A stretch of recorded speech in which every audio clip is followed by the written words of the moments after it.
Let me explain the 7 P's of marketing. Marketing and the 7 P's deals with how a company is going to produce, how much it is going to charge, how it is going to deliver products or services to the customer, and how it is going to tell its customers about its products and services. Let me examine each of the 7 P's with you. Successful companies find out what customers need or want and then develop the right product with the right level of quality to meet their expectations, both now and in the future. A product is only worth what customers are prepared to pay for it. The price needs to be competitive, but this doesn't mean you have to be the cheapest. In your market, small businesses can compete with larger rivals by offering a more personal service, value adds or better value for money. You also need to make a profit. Pricing is the only element of the marketing mix that generates revenue. Everything else represents a cost to you. Promotion is the way a company communicates what it does and what it can offer customers. It includes branding, advertising, PR, corporate identity, social media, sales management, special offers and exhibitions.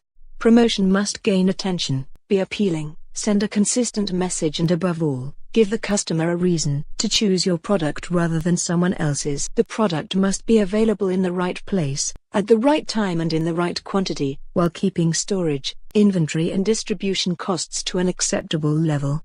People refers to everyone who comes into contact with your customers will make an impression.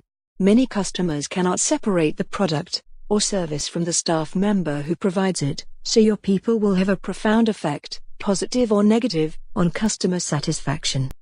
Process refers to customers who no longer simply buy a product or service. They invest in an entire experience that starts from the moment they discover your company and lasts through to purchase and beyond. This means the process of delivering the product or service, and the behavior of those who deliver it, are crucial to customer satisfaction. A user-friendly internet experience, waiting times, the information given to customers and the helpfulness of staff are vital to keep customers happy. Finally, the 7th P, physical evidence, refers to customers choosing a product or service. The marketer needs to reduce this risk and uncertainty by helping potential customers see what they are buying. Finally, each of the 7 P's of the marketing mix is key to success. No element can be considered in isolation.